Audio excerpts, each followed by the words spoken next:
Tertúlia. Meu boa tarde aí para todos e todas. Hoje é dia 25 de maio de 2012, sexta-feira. O verbete é de número 2306. Ele tem 5 páginas, 46 logias e 12 máximas. O tema é conduta desarmada. A especialidade é pacifismologia. Quem redigiu o verbete com muita classe aí é a professora Isilda, que é a nossa veterana lá de São Paulo, que está aqui preparada para o que deve e assessorada pela Adriana. Cuidado, hein, gente? Definição. A conduta desarmada é o conjunto de procedimentos e modos de agir vivenciados pela consciência, homem ou mulher, priorizando a autodefesa energética e a força presencial em detrimento do uso da força bruta ou qualquer tipo de armamento pensênico na convivialidade diária. O olo pensênico das pacificações interconscienciais, a reeducação pensênica. Os braços abertos e o sorriso nos lábios, a franqueza bem-humorada e irreverente, o domínio das emoções subhumanas, a doação de jipes e ônibus militares para ações de saúde e educação, o serviço militar substituído por serviço humanitário, o enfrentamento da violência estrutural, a ausência de animosidade, a superação do porão consciencial, o gerenciamento das diferenças construtivas, o interesse cosmoético pela união dos povos, a autoconsciência multidimensional da consciência exteriorizando energias pacificadoras em conjunto com as consciências amparadoras, a homeostase holossomática, a manutenção das boas relações multidimensionais, os palmos chakras irradiadores de ECs assistenciais, as projeções conscientes educativas, a psicosfera pessoal equilibrada, a prática diária da TENEPS. Na remissiologia, nós temos 15 itens, destacamos 5 verbetes. Acerto grupo kármico, harmonia existencial, olo pensene automimético, reeducação para a paz e viragem autoevolutiva. Frase enfática. A conduta desarmada tem início na pensenidade da consciência automotivada em galgar o patamar da dispersidade, ainda na ressoma atual, promovendo a sempiterna assistência recicladora. Você considera-se consciente de conduta desarmada? Desde quando? A filmografia tem uma fonte e a bibliografia específica tem 3 fontes. Agora, nós temos aí a mega análise aí do João Paulo, tem 20 itens. Anticonflitividade, autossustentabilidade, tranquilidade, imperturbabilidade, interassistencialidade. Desperticidade, autodefesa, postura, homeostase, heteroperdoamento. Respeito, para-direito, cortesia, diplomacia, exemplologia. Pacifismologia, conviviologia, cosmoeticologia, temperamentologia e serenologia. Agora, o verbete aí do dicionário hoje tem neomodismologia, o argumento é autodesafiológico. Agora, a argumentação, é bom a pessoa ver que tem 7 categorias de neomodismos evolutivos. Agora, questionamento. Nosso filho mais novo, de 8 anos, tem tido uns episódios esporádicos de terrores noturnos, nos quais acorda muitíssimo assustado e desorientado. Não conseguimos perceber se está desperto ou ainda dormir. Quando fala, chora e grita, dizendo que algo assusta. Sendo difícil acalmar e retomar o sono. Na manhã seguinte, diz que não quer falar no assunto. E quando insistimos muito, diz que ouve voz assustadora dentro da sua cabeça, mas que nada vê. Desde que nasceu, deve ter acontecido umas 10 vezes no total. Mas quando era bebê até 1 ano, tinha problema de sono, chorava e acordava muita noite. Não conseguimos perceber se se trata de episódios normais de imaginação infantil ou alguma outra questão mais complexa. Gostaríamos de ajudá-lo a superar essa situação, mas temos dificuldade em compreender a sua origem. Poderia ajudar-nos? Olha, a maioria, se o caso é desse jeito, do jeito que você está contando, tem assédio, no caso, o processo é do passado. Isso aí tem a paragenética nessa história. Agora, uma coisa que vocês podiam fazer é o arco voltaico quando ele estiver dormindo. Isso ajuda. Quando ele pegar no sono, vocês façam o arco voltaico nele, do jeito que ele estiver deitado no leito dele. Isso vai ajudá-lo bastante. O mais é criar um ambiente tranquilo para ele. Ele não deve ir em lugar que tenha qualquer processo mais de irritação, de perturbação, de turbulência, de agitação demais. Outra coisa, não arranja filme que tenha muita ação, não.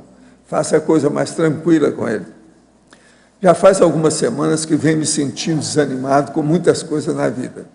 Me pergunto qual é o sentido de evoluir, ajudar os outros. No entanto, eu sei quais são os sentidos dessas questões, mas a sensação que eu tenho é de não haver resposta para isso. Metade de mim sabe, a outra metade fica numa espécie de inércia. Sinto que estou passando por um gargalo evolutivo e junto a isso sei que sofro assédio. Aqui, ó, metade de mim sabe, quer dizer, metade de você tem autoassédio. A outra metade tem assédio, heteroassédio. Isso aqui é verdade, vamos falar para você. Sou obrigado a falar francamente como é que é. Faço o TENEPS há 10 meses. E com essa situação, a TENEP não ajudaria a limpar o assédio? É lógico, você não está fazendo a TENEP como devia. Às vezes tem a sensação de que não há amparo na TENEP. Pois é, sempre tem. Se não tem, é porque você não está percebendo, o problema é seu. Acaba dormindo ou tem sensações muito sutis de exteriorização de energia. Às vezes estão fazendo você dormir para melhorar o seu processo de autoassédio. O amparo pode se afastar por alguns momentos para que resolva certas questões sozinhos? Não, eles estão te ajudando. Agora, você, às vezes, é que refuga a assistência dele. Olha bem isso aí. Agora, Zilda, para você agora. Enfatologia, página 1, final da 4ª linha. Poderia comentar a superação do porão consciencial. Atualmente, na SOCIM, existe um grande número de adultescentes que ainda não superaram esse porão consciencial instintual.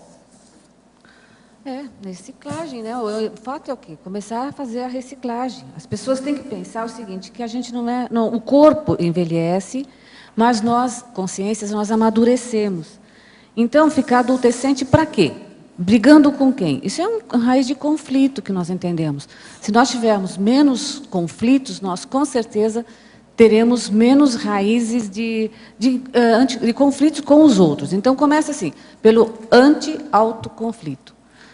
Essa adultescência é um tipo de briga. Está brigando com quem? Brigando porque o corpo envelhece? Isso é normal. Brigando com a própria imaturidade? Tolice. Em Sinergismologia, página 2, 3ª linha. Poderia abordar o sinergismo, conduta desarmada, autossustentabilidade energo-parapsíquica. Olha, pelo menos é o que eu tenho feito comigo. Eu tenho pensado muito nessa questão da conduta desarmada, porque eu penso assim, se nós não... É você mesmo que está com esse boné aí, deixa eu ver, é você? É você. Se não... Ele disfarça bem. Ele está parecendo um espião português. Né? Mas fala aí, Zilda. Esse é o doutor Sérgio, cheio de vida, ele está disfarçado. Esse homem é doutor em Direito. Olha lá, está com cara de estilador. Está escondidinho. Está escondido. Vou te contar, terrível. Então, a conduta desarmada pressupõe assim, eu pensei muito nisso e pensei assim, se não nos desarmarmos, nós vamos dessomar como assediadores, cobrando as pessoas, impondo, pedindo, e aí fica uma condição difícil porque a gente conhece mais energia do que o resto do povo, das pessoas, né? E o sinergismo conduta desarmada, autossustentabilidade energo-parapsíquica, é assim, se nós temos o energossoma equilibrado, se nós temos o soma, entendemos o nosso soma e aceitamos o nosso soma do jeito que ele é, e trabalhamos com esse soma para que possamos evoluir, é sinal que nós estamos usando o nosso mental soma para podermos superentender o nosso holossoma. E essa energossustentabilidade, ela transparece. Por quê? Porque ela vai mostrando para as outras pessoas também os exemplos. Como é que a gente vai fazendo, o que, que a gente faz, como que a gente é, de que jeito que a gente assume as coisas. Então, nós somos exemplos para os outros e os outros são exemplos também para nós. Então, a energoparapsiquismo, com a autossustentabilidade, leva a pessoa a uma condição de desassédio, de desassediador, de desperticidade. Nós precisamos pensar muito na questão da desperticidade. Então, eu entendo assim, se queremos ser despertos, é como está aqui na frase enfática, começar pela raiz, né, pela pensene, pela ideia.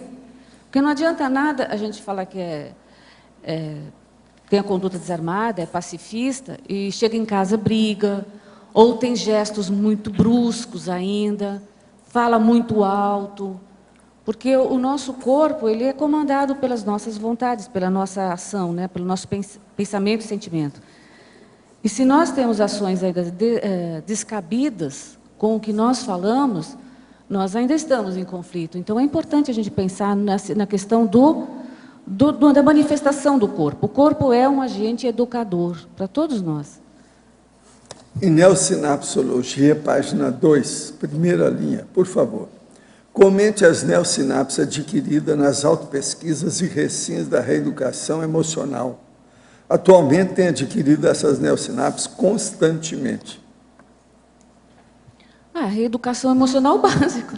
Se a gente não faz isso, não tem como. O pensene, ele transparece. Eu estava analisando como eu cheguei ontem, né?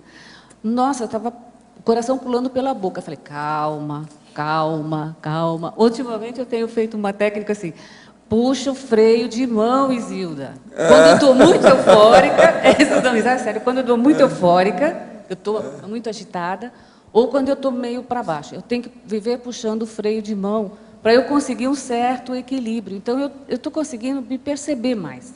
Eu entendo isso que seja uma reeducação emocional, e com o tempo, as sinapses do meu jeito de ser, do meu jeito de me programar, elas vão se fixando. Então, eu já seguro um pouco mais os meus gestos, o meu olhar fulminante diminui um pouquinho, até menos fulminante. Aí, as palavras, entendeu? Trocar palavras é uma coisa que é muito importante para a gente pensar. Às vezes, a gente fala as palavras sem pensar, e aprender sinônimos. Na conduta desarmada, na conduta assim, da convivialidade, sinônimos. Solta, manda bala. Pega a bucha, faz não sei o quê. Não, peraí, qual que é o sinônimo? Qual que é? Entendeu? São Paulo não pode parar. São Paulo não pode parar, São Paulo não pode não sei o quê. São Paulo, entende? Muda. Tem que mudar, senão não tem como. Em binomiologia, página 2, poderia aprofundar sobre o binômio automotivação-escudo? Autovitimização-escudo, né? Autovitimização-escudo. É isso mesmo. Autovitimização. A pessoa autovitimizadora, ela se encapsula, ela se encastela, ela fica encouraçada, né? Nos mecanismos de defesa das autovitimizações dela. Isso, às vezes, vai para série X, vida para vida, até que chega um momento, ela não consegue mais se abrir. Então, a percepção é essa. Quanto mais vítima a pessoa se torna, ela é realmente um encouraçado, ela se torna uma armada, ela é uma pessoa armadura, vamos dizer assim.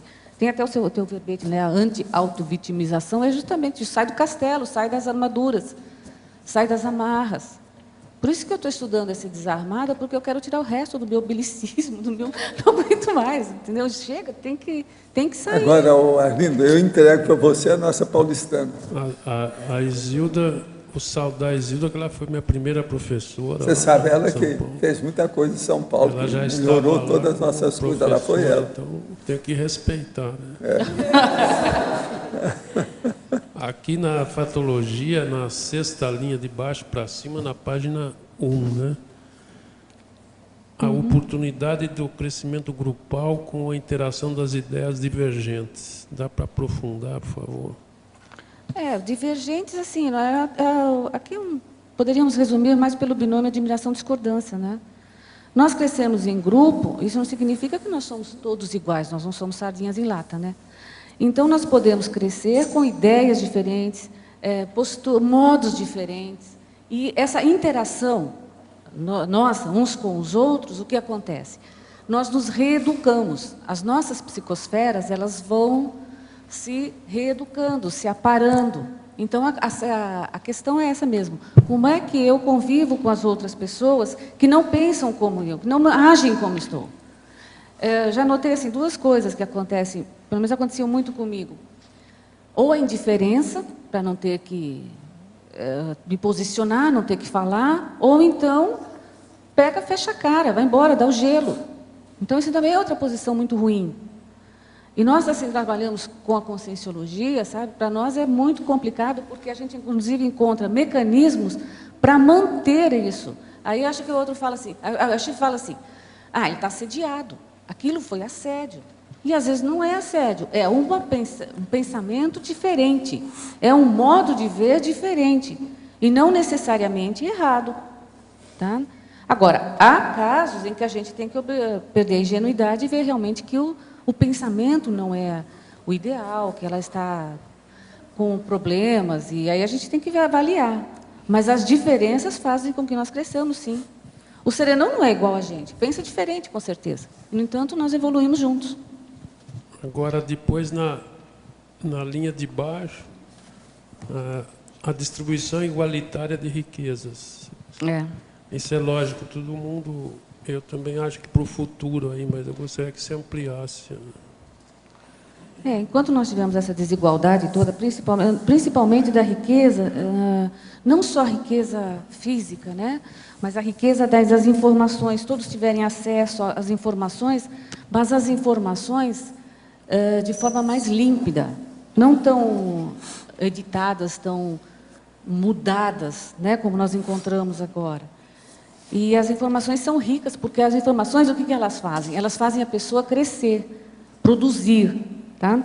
Se nós escondemos informação, também nós podemos manipular a riqueza ambiental, a riqueza industrial, a riqueza, enfim, a riqueza física. Né? Então, a distribuição igualitária das riquezas, não só físicas, mas das riquezas da informação. Tá? Da educação, que é muito importante.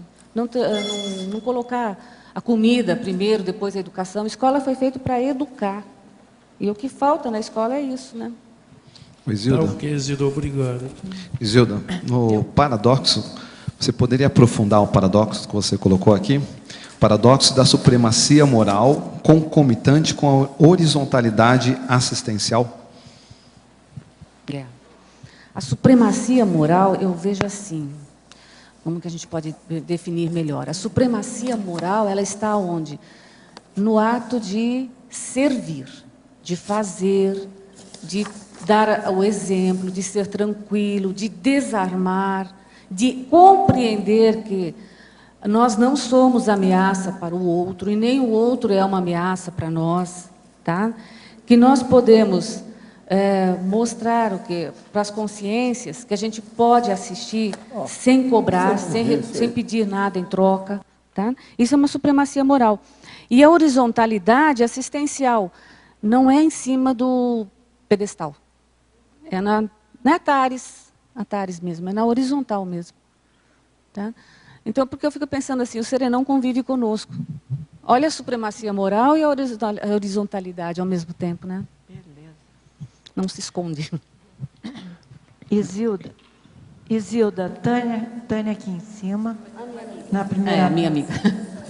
Aqui na primeira página, fatologia, na quinta linha, de cima para baixo, bem no meio. Fala aí como é que é esse gerenciamento dessas diferenças construtivas. Você deu uma qualidade aqui construtiva. Achou? Quinta linha de cima para baixo. O que você gostaria, assim, Isso, especificamente? Falar dessa diferença construtiva e depois como gerenciar. Diferenças, olha... Construtiva. Constrói, diferença constrói. Porque a gente aprende a aceitar, constrói. Aprende tá. Então, isso é um aprendizado pessoal. Isso é uma vivência sim, é uma dioturna. Hã? Dioturna, está sempre fazendo. Sim. É uma vivência contínua. A gente aprende até com os assediadores. Aprende com os assediadores. Também, né? Perfeito. Aprende com a gente mesmo, né? Para você ver que Por a gente exemplo, aprende. o que seria para você uma diferença construtiva? Dá um exemplo seu, pessoal. Uma diferença construtiva, por exemplo, alguém pensar diferente de mim, alguém agir de uma forma diferente, alguém fazer um serviço de forma diferente. Isso, para mim, muitas vezes eu tenho que aprender. Quando a gente trabalha em grupo e coordena um trabalho, a gente tem que aprender a gerenciar essas diferenças das pessoas, de como que elas agem, para a gente poder ser um epicentro, para a gente poder levar adiante um serviço e não desmotivar o grupo. Porque não é um tem mais iniciativa, o outro tem menos iniciativa, um fala mais, outro fala menos, aquele escreve, aquele não escreve, o outro vai, o outro é mais tímido. Você tem que aprender a trabalhar com isso e interagir essas psicosferas dessas pessoas para que todos cresçam e todos construam, entende? Ok. Olha, mais um. Tá bom. Na 8ª linha, descendo aí da 5ª para a 8ª, também no meio, a troca das armas por livros. Eu ainda não vi isso não, mas acho que é possível, sim.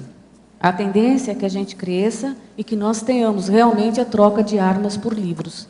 Os livros serão as principais armas da nossa, armas entre aspas, né? Da nossa evolução, do nosso crescimento, tá? Eu acredito que, eu entendo isso sim, eu entendo que nós vamos melhorar muito com a educação, conhecimento compartilhado, como está aqui. Vamos substituir sim, a segurança repressora, sabe, as facções, isso com certeza vai crescer, vai diminuir sim, nós temos já hoje a internet, né? Querendo ou não, ela compartilha, ela muda, sabe? Ela começa a trazer conhecimento de um lado para outro, costumes de um lado para outro, e isso vai mudando mesmo, tudo. Então, eu conheço a síndrome aí do começo da frase. E Síndrome? aí, trocar por livro, quer dizer, escrever livros, ler livros, compartilhar, trabalhar com livros, quer dizer, isso. Reeducação, isso que você Sim, colocou. a educação, a base é a educação, realmente. Olha, parabéns pelo verbete, está ao obrigada. máximo. Já é outro de pacifismologia. Você está sendo uma especialista na área, né? Depois do outro. Eu estou de olho. Zilda, aqui no ar. Eu queria que você pudesse expandir duas coisas aqui. Na parafatologia, os palmochakras irradiadores de ECs assistenciais. Eu queria que você falasse a respeito da ligação disso com o tema. Por que os palmochakras? Né? E uma outra... Bom, depois eu falo, se puder expandir essa pergunta. Senão vai te enrolar aí. Então, os palmochakras, porque os palmochakras você usa o tempo todo. Você faz o tempo todo, você fala, você gesticula, você abraça, você passa a mão na cabeça da pessoa, agrada o bichinho, pega a louça para lavar, faz comida, lava a roupa. Entende? Ele está o tempo todo. Ele é um contato muito direto, mais até do que o corona. O Arlindo está até falando aí que ele... Não, ele está... que ele usa os palmochakras. Está levemente baratinado. Para desarmar as pessoas. Não, baratinado. Agora, nós vamos trabalhar em filme mudo, porque a gente gosta de mexer. Então, mas tem a ver com a questão de estar desarmado, você usa, porque as mãos usam, né? As armas. Tem essa ligação. E também as mãos, para pensar. Quem segura um revólver? São as mãos. Tá? Então, você tem que usar os palmochakras realmente de uma forma... Como que a gente gesticula? Esticar a mão. Eu estou observando muito isso. Como é que a gente gesticula? A gente fica, sabe, dá tapa em todo mundo. Não pode. Isso o Arlindo pode dar uma aula disso aí. Esgrima. Está conversando, está esgrimando. Não é assim. Entende? Palmo chakra, irradiadores, energia. Como é que meu palmo chakra vai funcionar? Inclusive, nas artes marciais, tem golpes de mão que ela mata com a mão. Não precisa arma, o cara nada. pega. O toque do cara, do cara, é verdade. ele mata com a mão, né? Estava consultando um site aí de karatê, porque eu estava fazendo verbete, né? O karateca tem 180 quilogramas força no golpe. É. Quebra telha, todas essas coisas. Está ali. Concentrou energia no Paulo Chakra. Já a mão é uma arma, né? Não precisa nem da arma. A própria mão já é uma A arma. pessoa não precisa ter arma. Os pés funcionam como armas, as mãos funcionam como armas, a cabeça, qualquer coisa funciona como arma. E a outra é na tecnologia, a técnica de porta-assistidos sem ressentimentos. De porta-assistidos, sem É ressentimento. a segunda linha da Ah, tecnologia. tá. Eu vi. É assim, a capacidade de lotação que nós temos para carregar as consciências, para assistir, para atender. Porque, para pensar, né? A gente, às vezes, chega lá e fala assim, hoje eu estou acabado.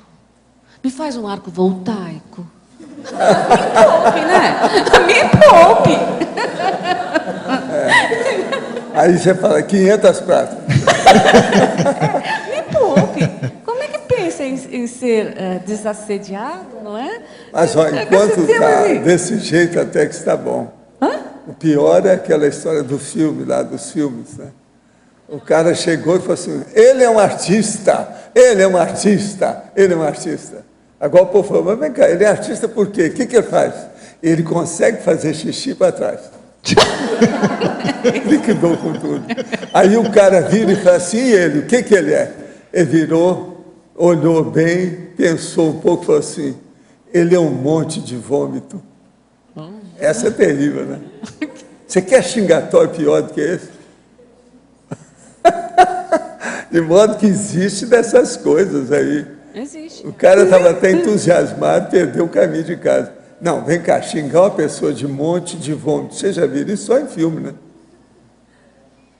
E, Isilda, Eu vi esse filme que o cara estava falando isso. e só fechando a última técnica, o que seria o polianismo terapêutico? Ah, tem um verbete da professora Adriana, você pode ver. Agora, a técnica de ver o lado melhor quando vai fazer assistência, certo? Não sendo poliana, mas sabendo observar o que tem de melhor. Eu comecei a observar e pensar isso aqui num dia que eu estava fazendo o TENEPS, e aí me veio uma imagem muito forte de um guerreiro muito grandão, que era eu mesmo, né? Era tipo celta, alguma coisa assim. Mas ele era grandão. Ele vê, né? Agora eu tenho que conviver com esse tamanho, 1,5 m. Macrosoma. Aí o que eu vi, que as guerras, tudo que ele fazia, que aquela consciência estava fazendo, ela defendia uma causa que ela enxergava como certa. Tá? Então, por onde vem o resgate da consciência? Onde que os amparadores vão pegar? É por esse trafor, por esse traço. Nesse caso, a lealdade. Tá? Ela não ser assim bifronte. Ela estava errada, mas ela tinha um traço positivo. Então, o polianismo terapêutico, ele vai buscar esse fio aí. Então, a gente vai fazer assistência, tem as consciências para serem assistidas, mas não é para pesar na psicosfera, por quê? Qual é a raiz que ela tem comigo? E o que ela tem de bom que também se assemelha ao que eu tenho de bom? Não é só trafares. Então, a gente vê a assistência, né, muito só para o trafar, doença. A gente tem que ver a assistência também com os trafores. As consciências vêm para a nossa psicosfera porque ela tem trafor semelhante ao nosso, não só trafar. Então, a capacidade da assistência do parapsíquico, a nossa capacidade de porta-assistidos, vai por aí. Veja assim, o que você tem de bom. Não é assim, não é pensar no pior, tá? O polianismo terapêutico, ele traz justamente essa condição aí. Veja os lados positivos das consciências, sempre. Consciências e consins, né? Obrigado. Isilda, ali na página 3... Oi? Página 3, antagonismologia. Aonde? Antagonismologia. Você poderia comparar o primeiro antagonismo conduta desarmada, conduta defensiva, com o último? Conduta desarmada, com o último, com a pusilanimidade? Isso. Uma pusilanimidade, mas é o medo, a insegurança, não agir, entendo assim, tá? A defensiva é aquela que a pessoa fica sempre na retranca. Ela está agindo, só que na retranca. Tá? E a conduta desarmada, ela ultrapassa porque a gente tem que aprender a se defender, e defender o outro. Então, ultrapassa a conduta defensiva. Não é só o meu interesse que interessa o interesse do outro. Então, a defesa sincera do interesse do outro, né? E não vão ficar em cima do muro para ficar fazendo bonito para ninguém, não. Então, a conduta defensiva e pusilânime, elas são condutas, de certa forma, armadas. Não sei se eu fui clara, mas... Entendi. Você colocou também essa pusilanimidade, também pensando no sentido que, às vezes, a pessoa ela não se posiciona, às vezes ela aparenta ser pacífica, mas, na verdade, é puro medo, né? Exatamente. Quando você menos espera, ela puxa o tapete. Vai comendo pelas beiradas. Então, a conduta defensiva e a pusilanimidade, se a gente parar bem para pensar, elas fazem parte mesmo do encouraçamento aí da consciência da armada, da consciência armada, essas coisas, né? Nós temos ainda muito resquício dessas condições, né? Obrigada. Isilda, Oi? Você poderia falar da síndrome do bebê sacudido? O bebê sacudido? É. O bebê Página sacudido, pelo que... Passou até um Law and Order outro dia, com o bebê sacudido. Aí é muito interessante, porque mostra assim, nesse episódio mostrava aquela mãe toda carinhosa, atenciosa com a criança, mas estressada. Tá? Até que ela deu lá, agitou muito a criança, ele teve problema, foi parar no hospital e praticamente dessomou a criança, né? Isso acontece muito, as crianças sofrerem muitas condições, porque o estresse das pessoas, tudo. Então, essa síndrome, tanto quanto a síndrome do bebê sacudido, quanto a síndrome de Estocolmo, eu coloquei como um estupim. Por que um estupim? Porque mostra ainda a raiva contida que temos. Tá? A criança chora na hora que não é para chorar. No caso dessa senhora, dessa moça, ela queria namorar, e a criança não parava de encher a paciência, ela queria que a criança dormisse. E aí acabou sacudindo muito a criança, e teve hematomas, aí os médicos descobriram que era o bebê sacudido. O Estocolmo teve aquela condição depois que a pessoa gostou lá do sequestrador e passou depois também a fazer sequestro. Então, são síndromes assim que, nesse caso, que servem de exemplo para mostrar o estupim que a gente tem ainda e para prestar muita atenção, porque quando as coisas estão muito bem, é fácil a gente dizer que a gente é pacífico, pacifista, né, pacificador. E quando as adversidades chegam? E quando a gente se irrita? Por que a gente se irrita? O meu ponto a pegar realmente foi, por que é que eu me irrito? E por que eu me irrito tanto por nada? Sabe, eu me irrito tanto por nada. Isso que foi a coisa que mais me pegou mesmo. Falei assim, não, se você quer melhorar, você tem que mudar isso. Aí sabe o que eu aprendi? Aprendi assim, né? Tem a azia, tem o aziago, né? E tem a pirose. Eu falei, se eu melhorar a azia, eu vou deixar de ser aziago, não vou ter pirose, certo? Porque a azia é aquele instrumento, né, de maltratar, né? Aziago é o chato, aquela pessoa agorenta, né? Falei, então não vou ter mais pirose. Na opinião da verbetógrafa, quando se inicia a manifestação da agressividade, quais as principais dificuldades para o desenvolvimento de uma conduta desarmada? As principais dificuldades? Quais as dificuldades? Eu acho que a gente se encarar de frente. A gente se ver, a gente analisar, a gente procurar não desculpar, tá? As próprias manifestações belicistas, né? Beligerantes. Deixar isso de lado, deixar realmente... Por quê? Eu tenho feito isso comigo. Por quê? Por que eu sinto isso? Então, é como se eu saísse de mim e olhasse para mim. Então...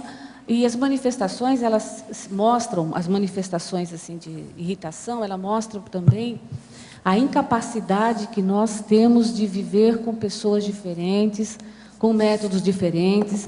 Vem muito do nosso atavismo de bicho, de guerreiros, de belicistas que tinham controle, domínio, poder.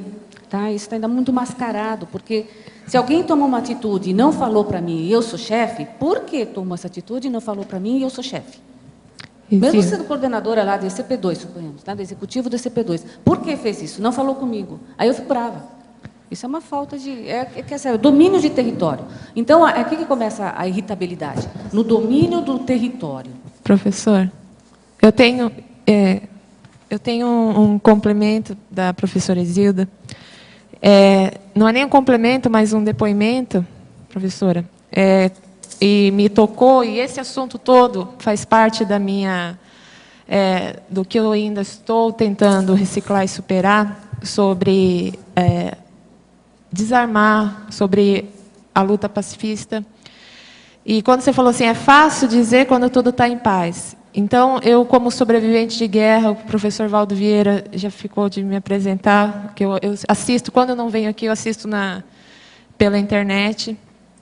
Então, eu sou aquela que iria me explodir no Médio Oriente, no Líbano especificamente, porque as torturas que eu passei com as bombas de fósforo branco, com a tortura do inseto, os massacres que eu fui salva, o lugar onde foi massacrada, ninguém sobreviveu.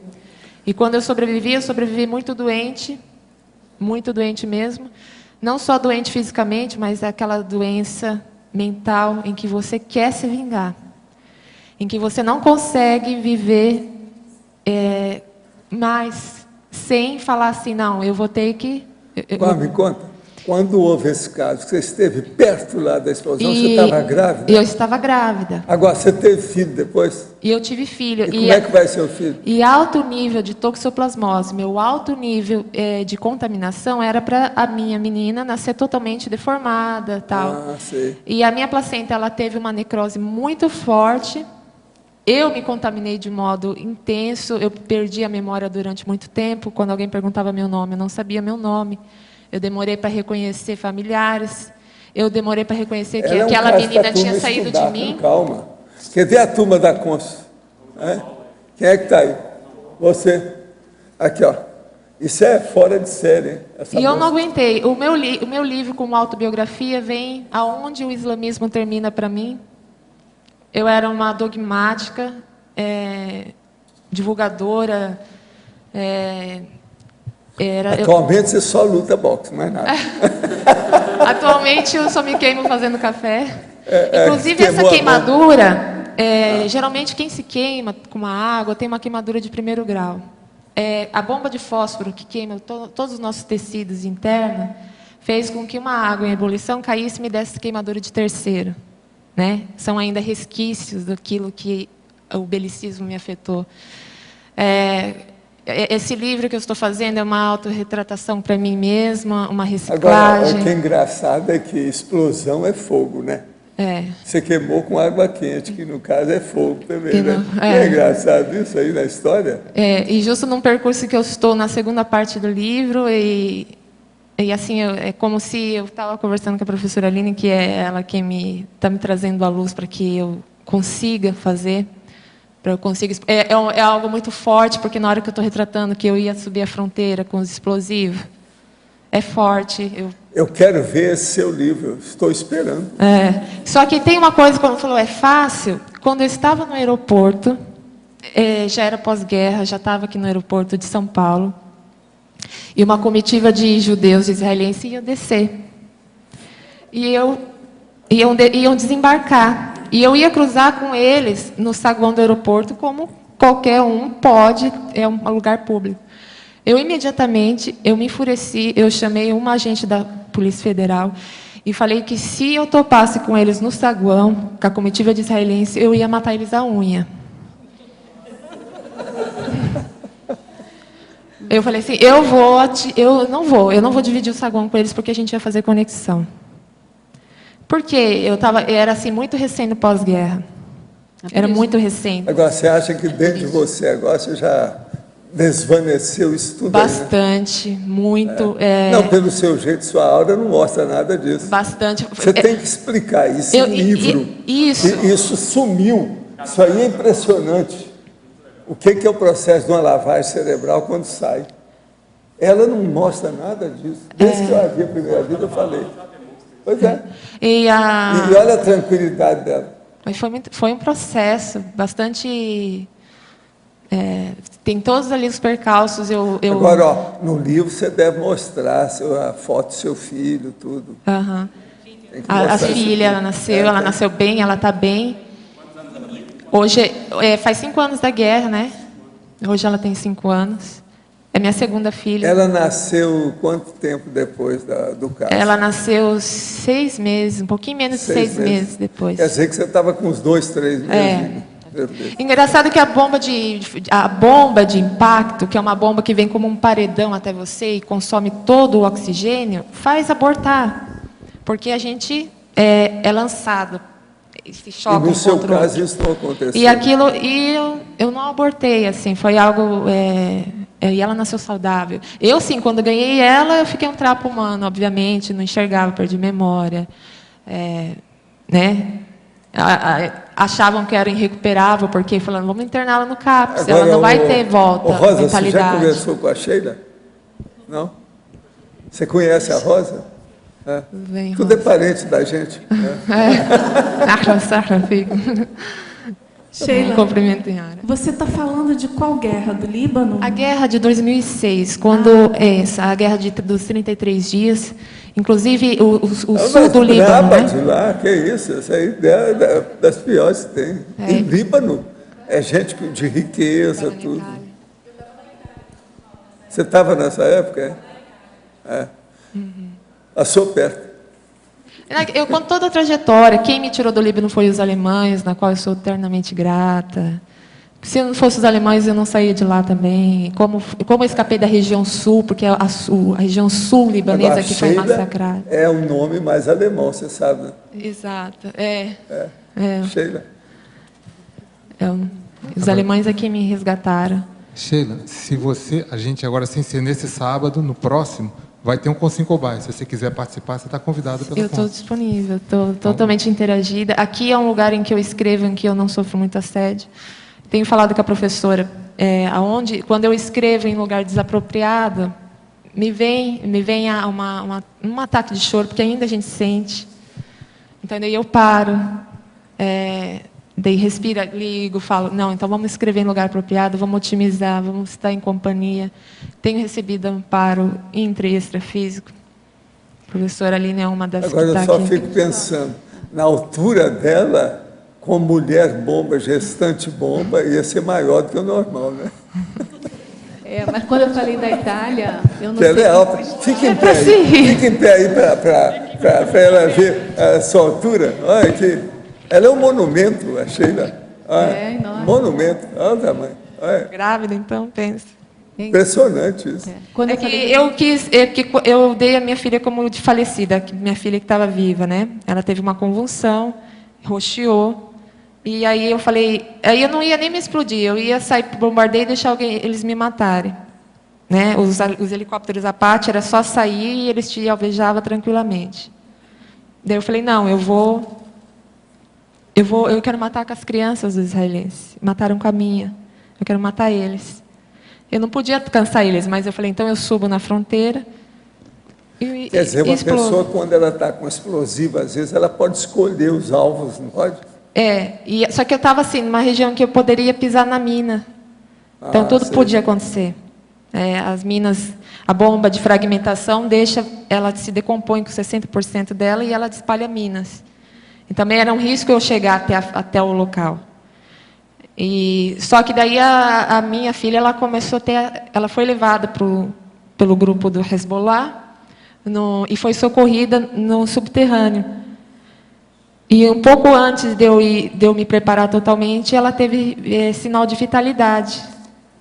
E foi isso que ela falei, não, ela não morreu. Porque o motivo da minha explosão é a minha filha ter morrido. Agora, Sheila, Foz é bem mais tranquilo. Né? Isso aqui é algo, professor, ainda é superado, mas é o que eu preciso contar, nem que eu fale contra eu mesma. Agora, só uma coisa. Antes de você, teve algum homem-bomba, mulher-bomba naquele dia? Muitos. Quantos? Teve muitos. Que eu acho que nessa ocasião o negócio lá estava explodindo toda hora. Na fronteira subiu 2 mulheres e 4 homens. Foi? Naquele explodiram. dia. Porque ali, assim, nós estávamos recebendo panfletos, vocês são terroristas, nós vamos varrer vocês. Então, assim, ou você se explode ou você espera a tua morte. Agora, é um show da morte, né? O negócio é um verdadeiro show. E a tecnologia bélica de Israel é muito mais potente. Então, a gente luta contra uma disparidade imensa. É bom, Hezbollah é totalmente assassino, vingativo, grupo da milícia resistente, mas eles têm Katyusha. É bem simples esse mito. E Israel, em cima de nós, vem com as armas químicas, com as bombas potentes de destruição assim imensa. em cima de avião, você não pode, né? Porque na hora que foi fronteira com fronteira, Hezbollah ganha, porque eles estão ali para lutar para morrer. Eles gritam, Allahu Akbar, ou seja, Deus é grande e querem se explodir, mata você, mata eles, e eles se sentem felizes em morrer. Para eles é ruim voltar vivo para casa. As 21 virgens do paraíso esperando por ele. É 70. Do islamismo eu conheço bem porque eu fui... Agora, você, quem é que, se morresse, quem é que está te esperando para ir? Isso aí é que é o X da história. Esse que eu vi que foi discutido, inclusive, aqui, né? E as mulheres, como ficam? Pois é. Um dos grandes seminários islâmicos que eu tive, eu falei assim, e no caso até assim, eu fui convidada a me retirar, porque eu já estava em uma forma de debater, e as religiões fechadas, elas não permitem a gente debater.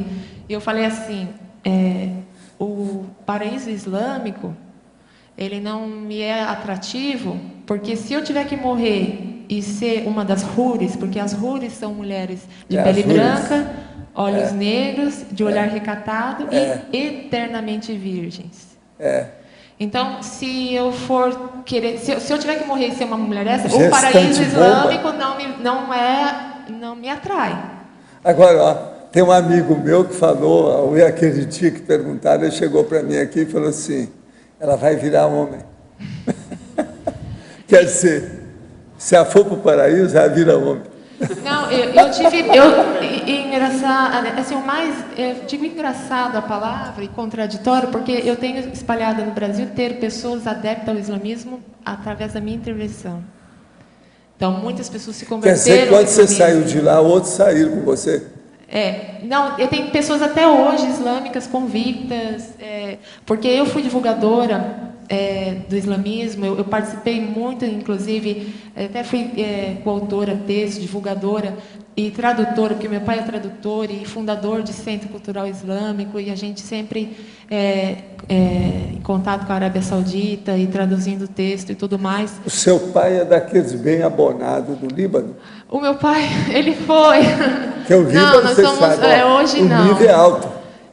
O Líbano, sim, ele tem muita opulência. O libanês, eu tive, na época que era mais tranquilo, muito contato com a pessoa que era da Casa Nobre do Líbano, Alawar. Você está entendendo? Esse aí é da parte do Monte Líbano, professor. Pois é, e mas a parte alto. do Monte Líbano é cristã. Sei, mas esse era bom. Ele gostava de educação, poliglota. Todos são. Não existe um libanês que não sabe o francês, o espanhol. Tudo ele sabe, né? Esse dominava bem o inglês. Porque a dominação, ela foi... bom, a moeda, se você pega a moeda libanesa, um lado é francês, outro lado está escrito em árabe. Então, 60% falam inglês. Aqui. Menos eu, por acaso, não falo. Só o árabe e o espanhol mesmo. Aqui, ó. Só uma pergunta. A sua história é impressionante, sem dúvida. Quem vem de família belicista fica muito impactado, né? E eu só queria te fazer uma pergunta. Você é brasileira ou você... Eu sou brasileira. O meu pai, ele é libanês, só que meu pai, ele é do norte, porque nesses locais do Oriente Médio tem muita diferença em você pertencer ao sul ou ao norte. Tá. O norte, ele tem mais sociabilidade com as coisas ocidentais, faz mais paz com Israel, por acaso, assim... Tem mais diplomacia. E o sul é a resistência. Você nasceu no Brasil? Mas nasci no Brasil. E eu me casei. Por isso que eu gosto do Brasil. Aonde brasileira vai, escondemos até com a guerra. Você morou aqui, casou aqui. E aí eu me casei com um que é de uma facção totalmente extremista. E aonde eu fui morar? Entendeu? Então eu fui no sul, e o sul não é a região do meu pai. Por acaso existe até problema. Não, você vai casar com o do sul? Ela é do norte. Tipo assim, a do norte não usa o véu, usa quando quer, pode ir à praia, fala um pouco mais firme. Uhum. Mas no caso eu usei o véu islâmico. Agora, só me conta uma coisa. Como é que está o resto da sua família?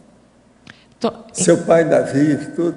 Meus pais, a minha família toda estava já aqui no Brasil. O norte não foi massacrado.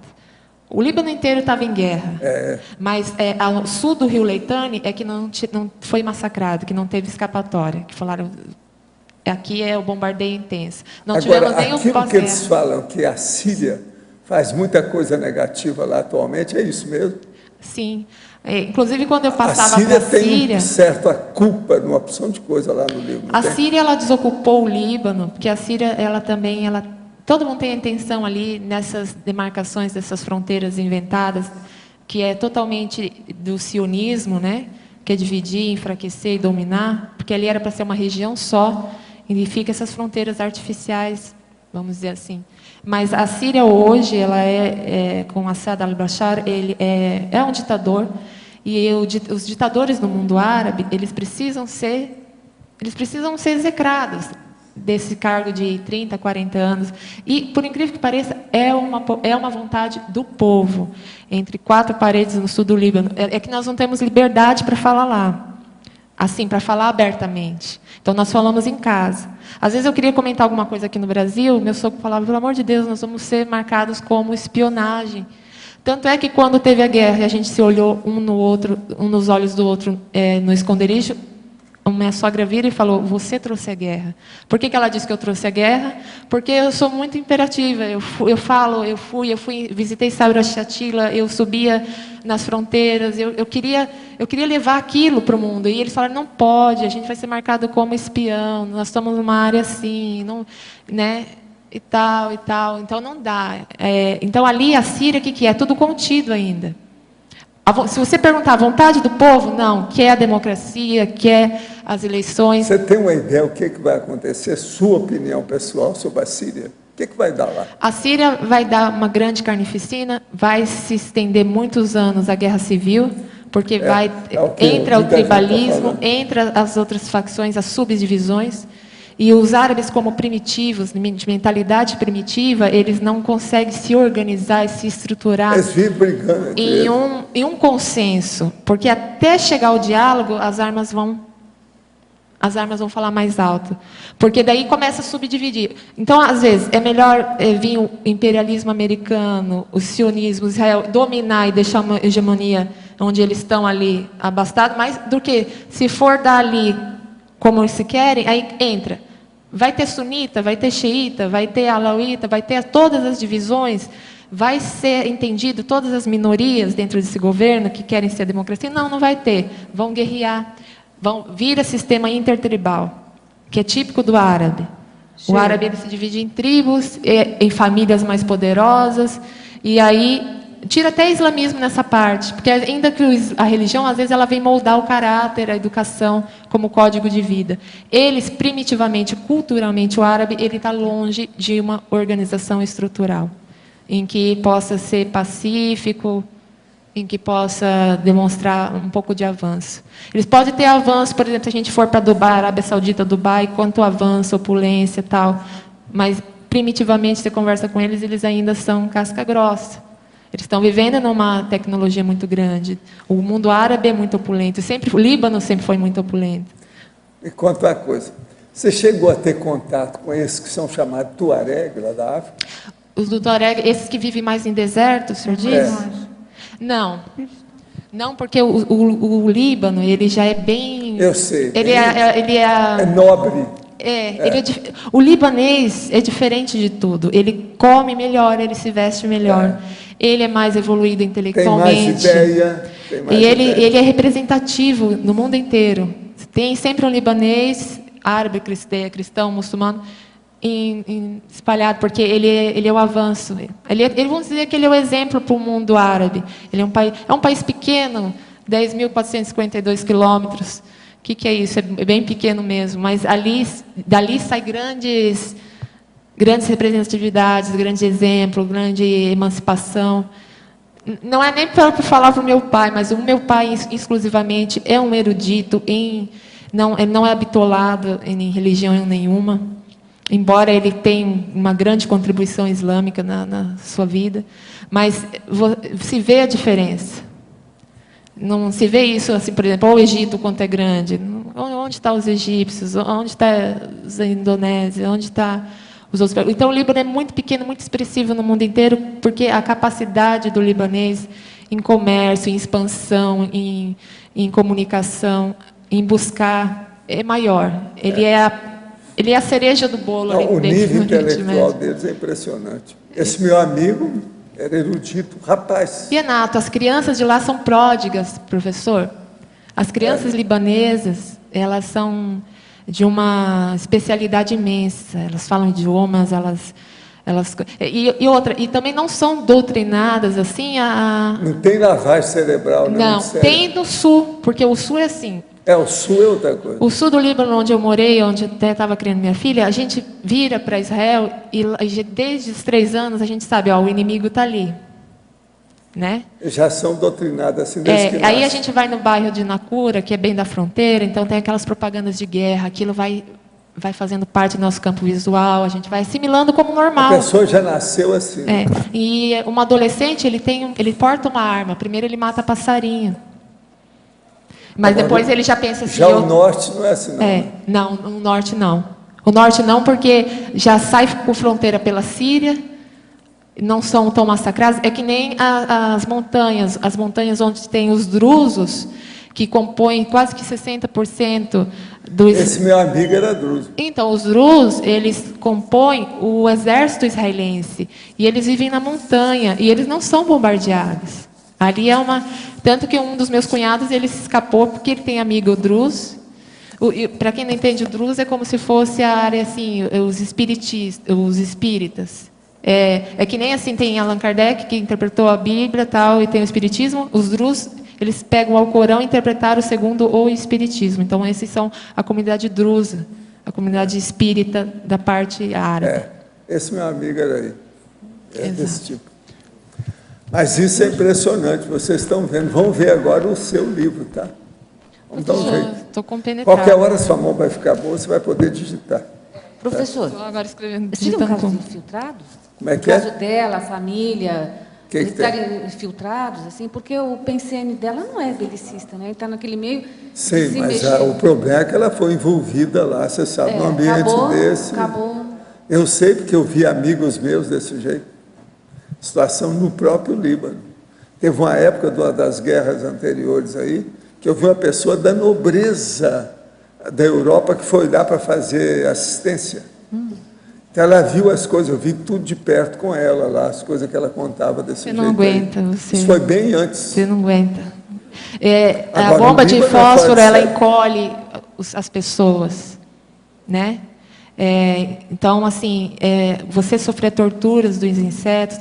Por exemplo, jogavam um pó químico sobre nós e as pessoas que queriam fugir, e todos os carros que estavam fora da garagem, quando dava a primeira partida, explodia. Então, nós vimos garagens, literalmente, carros-bombas, mas promovidos por Israel. Então, era uma piada essa que estavam fazendo um terrorismo. Então, são carros explodindo, com família querendo fugir. E você não, a cabeça não aguenta. Você fala, não, eu vou. Sheila, eu queria fazer 2 perguntas. Uma, se o pessoal, os candidatos à bomba, se eles sabem um do outro, se eles se conhecem. E a outra, assim, se a pessoa tem data marcada, ela sabe da data, e como é que é a expectativa? Se souber, como é que é a expectativa da data, como é que é esse período? Tem várias modalidades. Tem os que sabem, deixam os vídeos gravados. Só que as famílias não sabem e nenhum sabe do outro. Existe um que coordena e que sabe, porque existe o pelotão dos que vão se explodir. Esse pelotão ele aparece só uma vez no ano em Beirute, que eles fazem a passeata. Tem toda aquela coisa de alegoria bélica, em que, inclusive no mês de Ramadã, quando termina, eles ainda estão em jejum, e aparece todas as modalidades de todo o grupo do Hezbollah. E é uma vez por ano que aparece, inclusive. Então, aqueles que estão todos de preto, a gente sabe que aquele é o pelotão que... Eles estão compenetrados, eles estão preparados para essa jihad, né? Que, se bem que a jihad no árabe é esforço, não significa guerra santa, mas o Ocidente interpretou como... Isso é eufemismo. Eles tapeiam o processo. Mas ele fala, eu sou um mujahidin e eu vou fazer a jihad. Essa é a minha jihad, vou fazer esforço, né, para resistência, para Israel não invadir e tal. porque o Líbano ele é mais ele vai ter mais resistência, ele não é como a Palestina, né, que teve o grupo Hamas e que teve o Fatah, que daí também se dividiram. Então, o sul não, ele é mais homogêneo, ele tem Hezbollah, que é bem mais... Hezbollah tem... Bom, falar Agora, deles no é seu meio livro, complicado. seria bom você explicar todos esses processos políticos da região. Então, respondendo a pergunta, tem os que já deixam um vídeo gravado.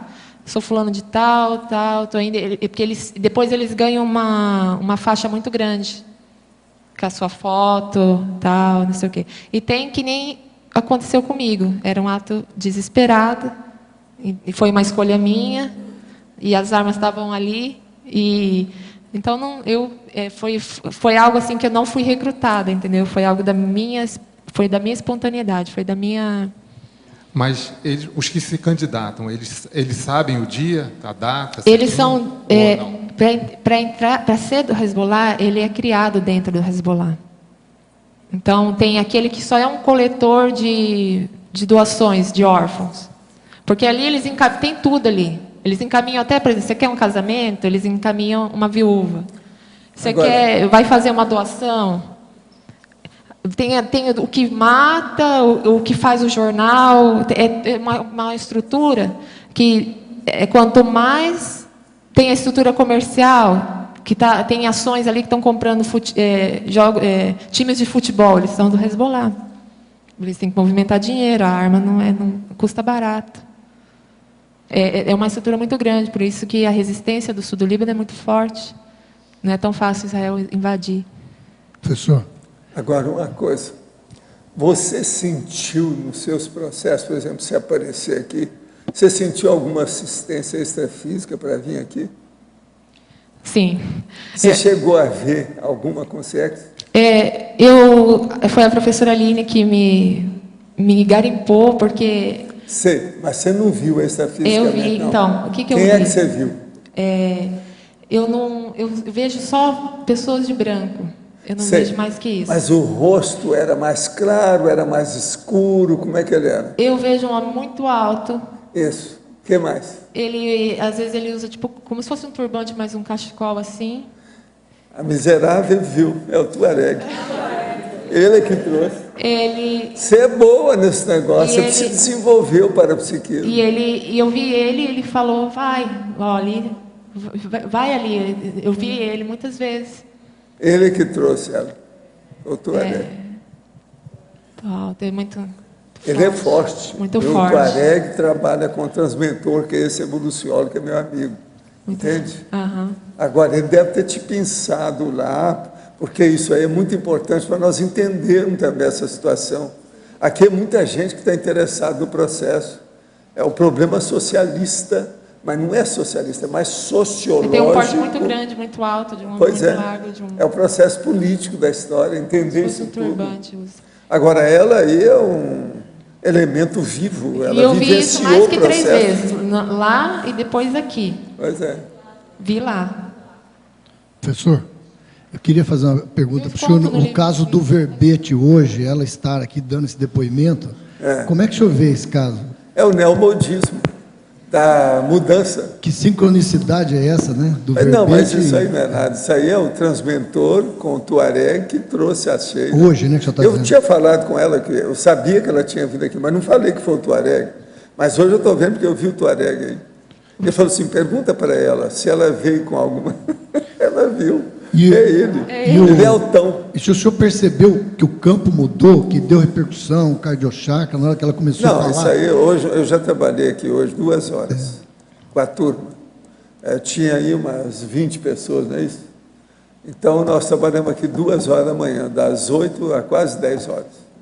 Então, tinha um negócio aqui do reurbanizador. O Serenão, ele mandou energia para nós sentimos, a turma sentiu, né? Pois é, o negócio, e o processo da Alemanha. Mas tinha muita... Agora, isso foi de manhã aqui. Então, mas agora, tinha muita consciência aqui para ser assistida, porque hoje está assim, desde manhã. Mas ligado com o tema, ligado com o assunto. E esse negócio aí, o reurbanizador, já faz alguns anos que eu não via nada dele. Professor. Ele mandou energia na hora, eu senti a situação. Quer dizer que ele está trabalhando do mesmo jeito, ele está por aí. Ele não foi embora nem nada. Não, e na hora que ela aprofundava, na hora que esse ela entrava, é uma fera. Esse aí. que ela entrava no negócio da bomba, que explodiu, que não sei o quê, a repercussão vinha e vinha energia. Agora, é o reurbanizador que tinha o corpo de oligofrênico, de idiota. De idiota. Professor. Ele dessomou. É o cara. Aqui no ar. Eu estava justo pensando qual que era a relação do reurbanizador com ela, com esse depoimento hoje. O senhor vê alguma coisa? Não, mas eu vejo mais aqui o Tuareg que está aí. Professor. Tuareg. E outra coisa, isso é o transmentor, né? O transmentor é coisa dele. Professor, esse Tuareg tem alguma relação... Eu estou perguntando comigo, no meu caso, porque eu estava em Mali. E os Tuaregs começaram uma guerra civil, um movimento de retomada do deserto, que é a terra deles. E eu saí meio fugida de lá, por conta do início dessa guerra civil. Teria alguma coisa a ver ou não? Possivelmente, né? E você, eu já te falei, suas coisas, você já conhece seu caso.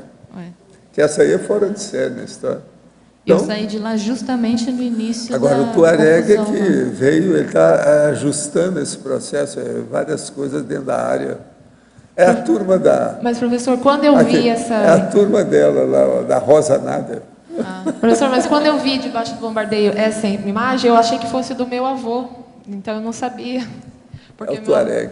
O jeito que você está falando aí é ele. Professor Val. Agora, às vezes, ele aparece grandão, conforme a situação, ele se transfigura, fica mais escuro, como se fosse queimado de sol, para mostrar como é que ele era. E sempre na cabeça, não chega a ser um turbante, mas um pano. Que...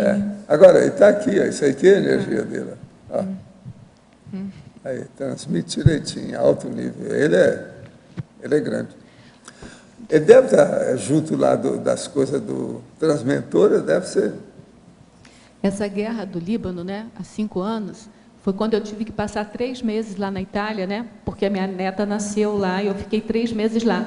Foi exatamente quando estourou a bomba e aí a Itália mandou força de ajuda lá para o Líbano e aí mataram, e todo italiano é muito comocional, né? Então a televisão ficava sem parar o tempo inteiro naquela comoção porque mataram lá alguns jovens italianos. Então, a gente viveu ali na Itália um pedaço da questão da guerra do Líbano. E a Itália praticamente entrou na guerra. Sabe que Israel adotou a medida mais burra dessa guerra, porque eles usaram assim, nós vamos sacrificar os civis. Líbano estava em férias, e nas férias todo mundo vai até o Líbano, porque ali é um pedaço mesmo de um lugar maravilhoso. E, então, assim, morreu muitos franceses, muitos italianos, muitos alemães, sabe? Porque foi muito hostil. Simplesmente fecharam e falaram, vamos jogar, né? Com o sequestro de 2 soldados, tal. Quem vai pesquisar no Google vai ver o estopim. Inclusive, um dos prisioneiros que estava em Israel, que era para se fazer a troca, era primo do meu ex-marido. E era filha de uma mãe judia. Eu conto toda a história. Eu estou bem relacionada. E eu vou na casa da mãe que ela é judia, né? Porque ela foi meio que raptada para se casar com um muçulmano do sul e depois nunca mais encontrou ali. Só que quando nasce o filho, ele se usa do direito de voltar para Israel, só que a favor do Hezbollah. E ela é muçulmana convicta, não deixou. Sofrida também, a história dela eu conto um pouquinho. Eu só sei que eu fiquei fazendo uma reflexão bem grande, porque a guerra estourou assim, vésperas quase de eu viajar. E eu fui lá para a beira da... Foi quando você virou avó, a primeira? Não. Foi a minha segunda neta. Não foi a primeira da minha filha que mora na Itália, né? Primeira e única. Né? Mas assim, eu achei muito interessante. Assim, eu até fiquei com medo de ir, mas eu já estava com tudo pronto para ir, eu fui. E, por acaso, foi a Itália, assim, mas foi uma comoção assim, na Itália o tempo todo. Eles falam muito, eles fazem quer dizer, não é que foi qualquer coisa, mas assim, qualquer acidente, qualquer morte, eles fazem aquele tumulto, né? Então foi assim, a gente vivenciou praticamente a guerra lá do Líbano, pelo menos os 3 meses que eu estava lá. Agora aqui, tenho assistido às tertúlias já faz alguns meses. Previamente participei do movimento espírita por 15 anos. Na sequência, pesquisei um pouco sobre religiões orientais, até chegar aqui na Conscienciologia, a qual estudo e acompanho à distância via internet. Me parece que nos processos da Conscienciologia se tenta evitar o fator emocional nas ações, sendo assim como fica o sentimento de amor. O amor é usado como elemento motivador em outras doutrinas e filosofias. Deve-se tentar evitá-lo? A única motivação para a assistência é ser usada como moeda de troca para também ser ajudado pelos amparadores? Agora, como disse o Jack Stripador, vamos por partes, para a gente entender aqui o que ele está falando. Primeira coisa, esse processo do fator emocional é um negócio que nós temos feito através dos milênios e bancando o bicho, um animal. Por quê? Falta de discernimento. Então, isso leva a pessoa a fazer a tacom para virar santo. E é essa santidade que faz essas religiões todas que matam uns aos outros, como nós estamos vendo aí. Os irmãos matando uns aos outros, Israel e Palestina matando uns aos outros, tudo são primos. E isso é o amor que eles falam. O amor a Deus, o amor a isso. Então, o Deus de um é superior ao Deus do outro, e por aí vai. Então, é uma droga danada esse negócio. Tudo falando que é amor. Então, esse negócio de amor é um eufemismo, é tapiação. O que nós precisamos é de mega fraternidade. E deixar de fazer a consolação, mas ajudar de fato as pessoas através do esclarecimento. Então, o que você tem que colocar na sua cabeça é o seguinte: esqueça a Tacom e pensa na Tares. Em vez de tarefa da consolação, nós temos que trabalhar para a tarefa do esclarecimento.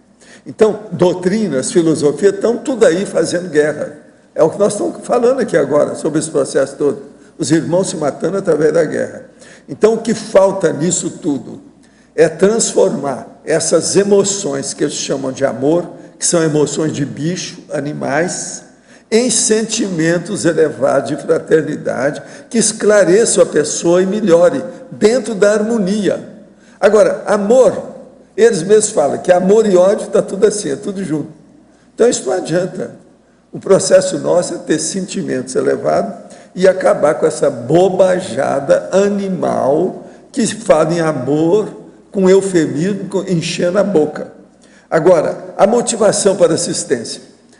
Não adianta você falar isso, você está querendo aqui, ó, você está querendo tirar o processo da assistência, tem que querendo fazer um negocinho com a assistência, dizendo que é uma moeda de troca.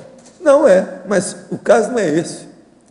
A assistência, ela é inevitável. Sem assistência, ninguém evolui. Sem companhia, ninguém evolui. Como é que você vai conviver com as pessoas sem fazer assistência? Que moeda de troca é essa? Não é bem isso. Quando se fala em moeda de troca, é porque a pessoa está querendo fazer negocinho. O processo é entender que nós temos que fazer assistência espontaneamente. A vida é assim, isso é a fraternidade. Esse é o amor que a gente está falando. É a fraternidade, mas o mais não. De modo, companheiro, eu deixei o movimento espírita faz mais de 40 anos, você deixou há 15. Agora, por quê? Lá é tarefa da consolação, é fazer a pessoa virar santo com maior hipocrisia da paróquia. Seja humilde, besteira, fazem cada besteira que eu vi, tudo nessa, vamos dizer, entre aspas, aquela fachada de humildade. E o negócio é brabo. Tudo por quê? Consolação. Todo mundo querendo ser santo. Arranjar um nicho para ser adorado, que é besteira. O problema é fazer uma tarefa mais antipática, mas que funciona do ponto de vista evolutivo, que é a tarefa do esclarecimento. É a Tares, a taristicologia, como nós chamamos. Pensa nisso. O processo é esse. Se você quer entender a conscienciologia, pensa na Tares. Tarefa da consolação, senão não dá, volta para o Espiritismo. Conheço a conscienciologia há muito tempo, estive na primeira reunião em Foz, quando assinei um questionário confirmando que um dia iria morar em Foz. Hoje deixei de fazer tenebres, me afastei do grupo há 6 anos. Faz 1 ano que me aposentei do hospital que trabalhava. Está acontecendo comigo o seguinte: a qualquer momento do dia sinto uma apatia e um grande vazio cerebral. Então é um sinal que algum acidente, tragédia está para acontecer ou já está acontecendo. Digo isso porque já estou monitorando esse processo já faz 6 meses. Por favor, comenta algo a respeito, pois o estado do mal-estar só passa quando exterioriza energia. Olha, na minha terra o nome que você tem é Melim. Isso é a melancolia intrafísica que você está passando, está na cara. Você jogou tudo no buraco. Eu só te pergunto uma coisa que é bom para você pensar. Você acha que você é intermissivista? Pensa nisso. Eu acho que é aí que é a saída para saber, né? Ela é uma moça, eu me lembro dela, eu sei quem é. Poderia comentar sobre os palmos chakras na assistência? Quer falar alguma coisa? Palmos chakra na assistência. Nós já falamos, vamos falar de novo. Os palmos chakras, nós mexemos com os palmos chakras o tempo todo. Então, se nós direcionamos, intencional ou não, energia, isso acontece mesmo sem nós querermos, certo? Então, veja bem, você vai fazer comida, pensa que os seus palmos chakras estão fazendo comida, estão fazendo alguma coisa que vai servir de alimento, de assistência para alguém. Ou cuidar de uma roupa, ou cuidar de um livro, seja lá o que for. Os palmos chakras a gente usa o tempo todo.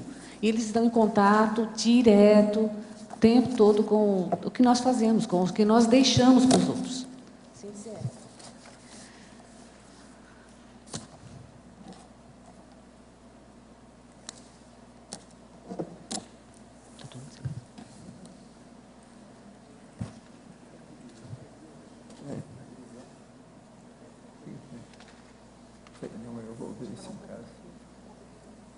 Posso ficar? Zilda. Oi. Oi, aqui no B. Sim. Aqui na página 1. Página 1, enfatologia. Uhum. Quinta linha, o gerenciamento das diferenças construtivas. Eu fiquei um pouco com dúvida aí sobre isso. Será que você pode... O gerenciamento das diferenças construtivas, assim, vamos dizer, se a gente consegue resumir. Coloque-se no lugar de alguém que está centrando um trabalho, seja um gerente, diretor ou coordenador de um curso, no próprio IPC, no próprio CAEC, na CCI. Nós convivemos com pessoas que pensam diferentes, que são diferentes, que fazem faz uma coisa diferente da outra. Agora, a tendência que tem uma pessoa que é autoritária, nesse caso, é querer que todo mundo faça do jeito que ele quer, que pense do jeito que ele pensa. Então, o líder, né, usando conduta desarmada e numa condição mais de reeducação emocional, reeducação de postura, ele vai compreender as diferentes manifestações e intensificar que essa pessoa melhore ainda mais nos seus trafores. Então, cada diferença construtiva e cada diferença ajudando no outro a ver o que complementa. Então, trabalhar em grupo sempre mostra diferenças e mostra principalmente o que se complementa, o que a gente complementa um com o outro. Tá claro? Não sei se eu consegui. Tá bem, obrigada. Agora eu queria fazer uma pergunta para o professor. Fiquei curiosa sobre essa sincronicidade realmente do processo multidimensional, a presença dos amparadores com o tema da Isilda. A pergunta é, esse processo começa a ser catalisado pelos amparadores quando o verbetógrafo começa a escrever o tema, antes, ou potencializa porque o tema foi escolhido e acontece aqui? Como é isso? Esse processo de sincronicidade e o processo da assistência extrafísica varia muito de acordo com o mérito do assistido, da pessoa, da consciência assistida. Então, é preciso ver também o que tem.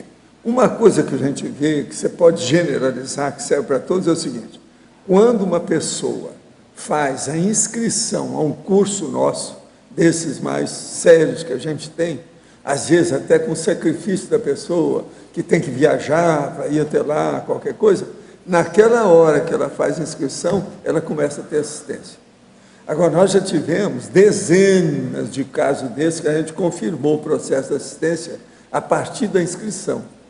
Então, por aí você vê o que é, como é que funciona a sincronicidade dentro dos aspectos da dimensão de lá para a dimensão daqui. Você está entendendo? Como é que se entrosa esse processo de assistência interdimensional? Então, varia de pessoa para pessoa, depende da ficha da pessoa, depende a meta que ela procura, qual o interesse dela, a opinião que ela tem, a intenção que ela expõe. Isso aí tudo pesa na balança. Você entendeu mais ou menos como é que é isso? Entendi. Agora, sincronicidade é uma das coisas mais difíceis, é um dos fenômenos mais difíceis que você tem para caracterizar com calma, estudar, aprofundar, ver todo o alcance daquele universo, da manifestação. Entende? É difícil, porque é complexo, envolve praticamente a vida inteira da pessoa. Neste caso de hoje, em especial, com o tema e a escrita da verbetógrafa. Não, aqui os temas nossos, às vezes, tem uma relação, uma coisa com outra, às vezes encaixa perfeitamente. Outra hora, está explicando o outro pelo outro aspecto. Você está entendendo? Tudo isso aconteceu aqui. Então, isso varia, depende de como é que é, porque não tem nada, tudo isso é feito aleatoriamente. Nós não marcamos nada. É aleatório porque o verbete é escolhido por aqueles que têm aqui, o da enciclopédia. E o outro tem uma lista que segue aquela lista. E essa lista ninguém aqui sabe como é que é, qual é. Está entendendo? É mais difícil de ver. O povo não está estudando a lista para ver o que vai escolher. Então fica tudo aleatório. Tudo acontece. Entende? Professor, aqui, professor Valdo, só um comentário, seguindo essa linha de raciocínio, o seu tema também aqui do verbete do dicionário, também ele encaixa perfeito, né? Como a maioria das tertúlias. É como se fosse sincrônico. Às vezes, mas não é sempre, não. Sim. Depende do que é, como aqui é que é. O processo da renovação mais sério. Esse aqui é brabo, né? Em matéria de neomodismo, isso é brabo. É tanto que esse assunto não tem na enciclopédia. Sim. Ele é novo. Esse aqui é totalmente novo, neomodismo. Agora, vocês vejam que tem sua razão de ser, tem lógica, e outra coisa, atinge uma série de áreas e manifestações da consciência. O senhor fala de ressexologia prioritária, né? Que não, por isso que eu falei aqui, para a pessoa ler e argumentação. Isso aí não é fácil.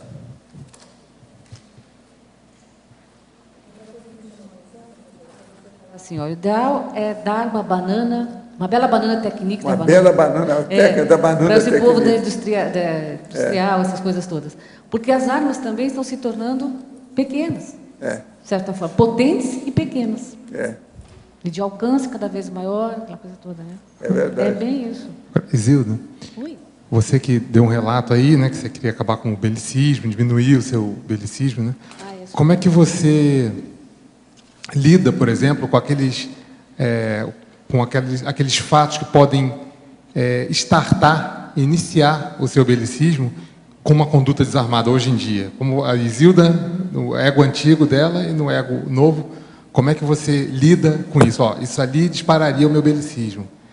Dispararia minha bronca? Isso. Como é que você fez a transição e como é que é hoje isso? Eu já não ando mais com peixeira na cintura, né? Então, eu já mudei um pouquinho, né? Nessa vida não. Nessa vida já... Mas, assim, como é que eu cuido para não olhar fulminante, por exemplo, né? A língua afiada. Olha, eu estou segurando. Às vezes eu penso assim, porque se eu me prejudico, eu estou prejudicando a mim mesma. Se dá uma dor de cabeça, uma dor de estômago, mas prejudicar o outro é pior, né? Então, olha, eu estou mesmo, viu? Eu assumo publicamente que eu estou puxando o freio de mão. Para qualquer situação, assim, principalmente quando pega meu autoritarismo, a minha mania de dominação, de controle. Isso é bem típico mesmo dos ranços, né, de belicistas, né? Mas na hora, a situação está acontecendo, naquele momento. Aí tem uma postura que normalmente você estouraria ou... Eu calo a boca. É a sua técnica, assim, a sua conduta. Fico quieta e saio. Entendeu? Hoje eu acho melhor falar sozinha do que brigar. Apesar de tudo, né? Depois aí vai. Mas eu fico quieta. Valdo, você podia, por favor, ampliar sobre esse amparador que você falou dela ali, a atuação dele, que ele já vem atuando aqui há algum tempo? Já faz alguns dias já. Umas 2 semanas, mais ou menos, né? Eu acho, né? Mais ou menos por aí. Ele chegou e falou que era dos tais lá, que eu já desconfiava, já conhecia mais ou menos alguma coisa, que ele era do Transmentor. Aí, lá pelas tantas, eu vi que foi ele que trouxe esse rapaz que está trabalhando com a turma da Sinvex. Entende? Que nós demos o nome de para-inversor para ele. Então, Ele está trabalhando aí, esse Tuareg, em várias áreas, movimentando as coisas. Agora, ele é de alto nível. Ele não é comum aí, um aparador comum, não. Ele sabe movimentar as coisas, entende tudo em matéria de assistência. Mas no meio, vocês estão falando do reurbanizador, eu não sei... Não, o reurbanizador é que apareceu de manhã, eu recebi a energia dele direta, e vi que era ele. Me deu até ideia das coisas que eu estava expondo aqui. Eu estava expondo umas coisas do passado nosso, do Zéfiro e etc. São a 19ª entrevista que eu dou sobre as questões do Zéfiro. Então, eles estão, principalmente a Mabel, ela está mexendo em detalhes do processo do Zéfiro. Então, hoje, mexeu lá numa área que mexia com ele, quando eu vi, eu recebi o processo, aquele banho de energia, ela sentiu, a turma sentiu aí, né? Vários sentidos. Entende? O banho energético, o para-banho. Foi isso que aconteceu. Eu fiquei até um pouco eufórico, tive que ficar quieto, falei com eles, fui olhar para ver se meus batimentos cardíacos estavam normais, vi que estavam, então fiquei calmo. Não foi eu, ela viu, ela também. Mas desse amparador, acho que ele já tinha falado que ele não tem relação com o reurbanizador, ele tem com... Não, ele tem com o transmentor. Agora o transmentor trabalha com... É o processo da Reurbex. Né? Mas então evoluciona.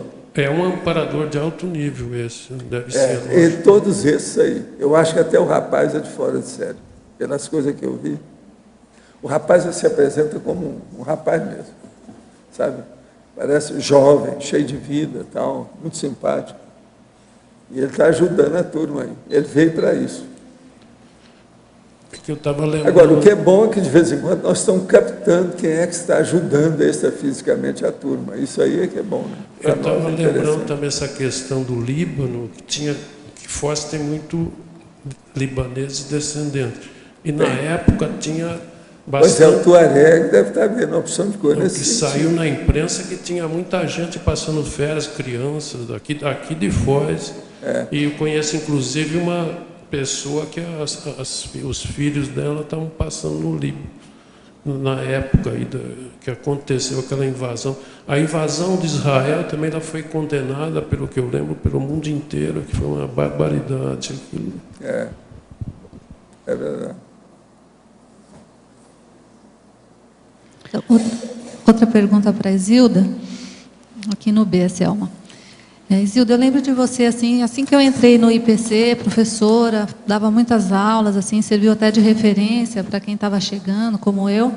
Depois, me corrija se eu estiver errada, você ficou um tempo afastada, um longo tempo afastada, e quando voltou agora, já voltou com esses verbetes, esse, o anterior, sempre relacionado ao tema aí da pacifismologia.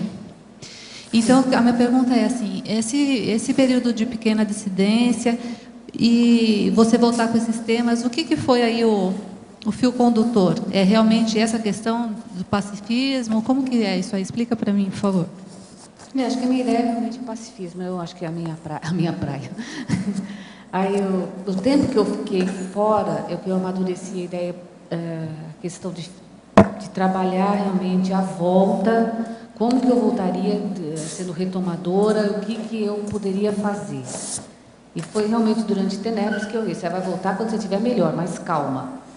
Porque eu saí num momento que eu estava muito brava também, sabe? Eu acho que eu fazia muita coisa, mas o voluntariado, a gente tem que fazer, mas é com prazer, né? Então tem que fazer motivação, trabalho e lazer. Então a gente tem que trabalhar com alegria, porque a gente assiste. Então, não dá para assistir de mau humor, com carrancismo, com sobrecarga, achando que está trabalhando mais do que todo mundo. Então, a evolução ela deve ser uma conduta de prazer. Então, eu vejo hoje que a conduta desarmada ela é uma conduta mais de maturidade. Então, a gente precisa conquistar essa conduta. Então, eu saí num momento que eu estava mesmo um tribufu. Eu era um tribufu, eu sei que eu era. Então, realmente, eu optei por isso. Eu optei agora por render o que eu não rendi antes, né? Com a minha capacidade, procurando aí os trafores. Você acha, então, que um traço que causou dissidência, hoje já é reciclado, está promovendo essa possibilidade de você fazer assistência aí com os verbetes e retomar a sua tarefa? Já está bem melhor do que era. Qual seria a atitude correta, desarmada, em um ataque extrafísico? Não seria o EV uma arma também? A exemplologia, né?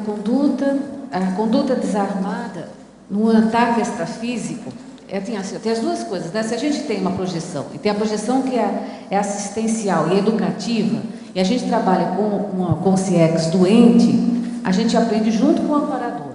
Se a gente também está em vigília e aparece a consciex doente, hoje eu penso assim, olha, eu também já fui uma consciex doente, tá? Então, a conduta hoje é realmente confraterniza. No mínimo, você se defende se encapsulando, tem uma opção de coisa que se faz, é autodefesa, isso é normal. Agora, por exemplo, com essa energia, uma pessoa ela pode fazer da energia uma arma. Pode. Que vocês, eu não sei se vocês sabem, uma pessoa, por exemplo, quis, e muitas pessoas quiseram, fazê-la um EPICOM aqui conosco. Essa pessoa, então, nós fomos examinar, ela se juntou e mora com uma mulher que tem AIDS, já faz algum tempo. Então, o problema todo é o seguinte, se ela tem AIDS, como é que ele vai ser EPICOM, que ele vai transmitir energia? Porque se ele tem AIDS, vai transmitir energia, ele pode fazer um contágio, há uma contaminação. O Conselho dos EPICONs não deixou, não admitiu, não aceitou. Então, você veja, o processo de energia pode ser tanto negativo quanto positivo. O que nós falamos aqui é que a pessoa pense no aspecto positivo que ela faça. Então, mesmo se ela for fazer um encapsulamento para si, que é uma autodefesa, ou fazer um encapsulamento da outra pessoa, que é uma defesa para ela, tudo é positivo. Olha a intenção e o que a pessoa está fazendo.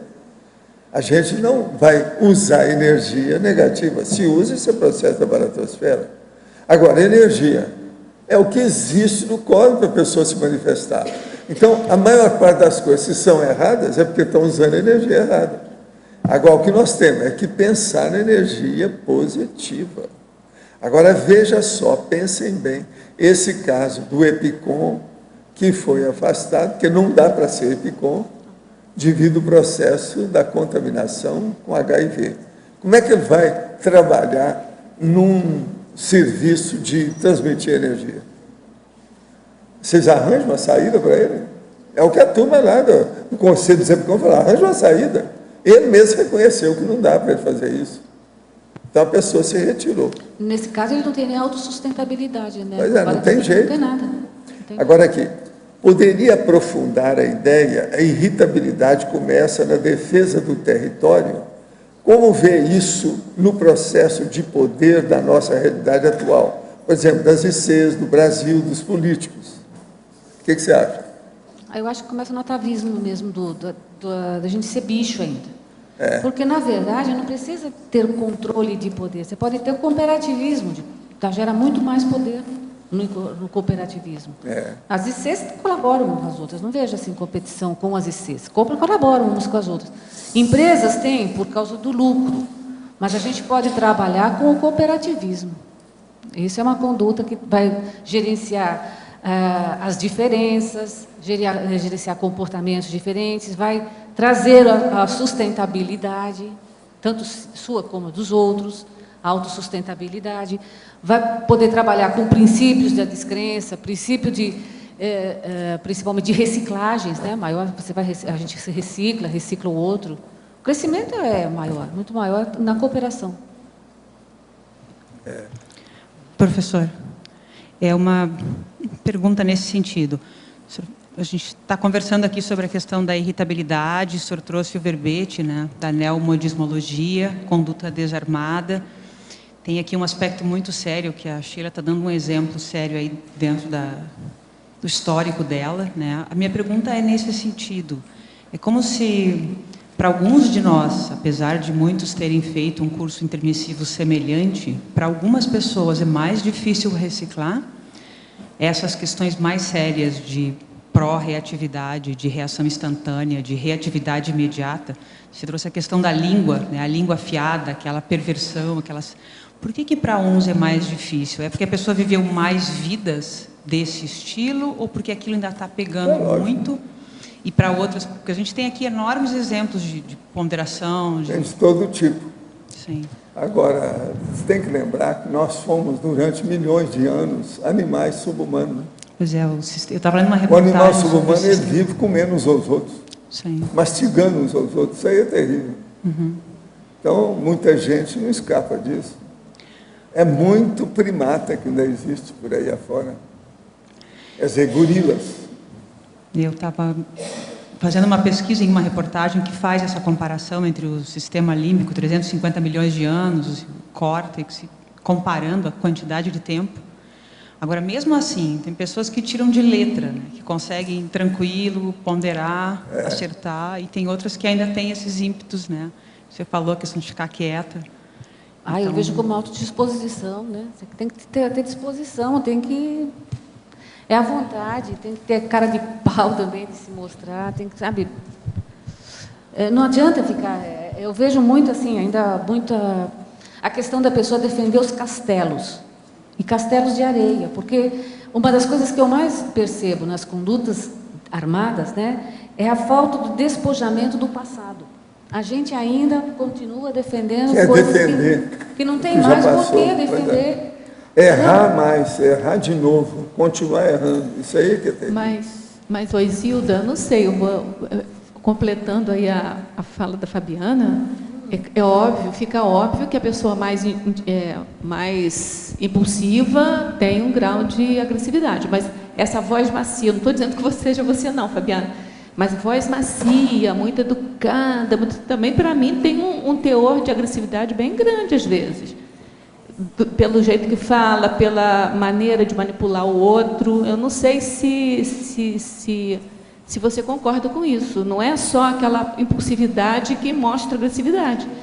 Tem pessoas que são agressivas e falam macio, tenta convencer você devagarzinho, sabe? E aquilo é mais agressivo até do que uma sinceridade. Uma lavagem cerebral, uma imposição, uma lavagem cerebral. A sinceridade impulsiva, às vezes, é menos agressiva. Isso aí é a observação daquele meu amigo. Ele vira para mim e fala assim, Valdo, eu já conheci diplomata que é pior do que a turma do Pentágono.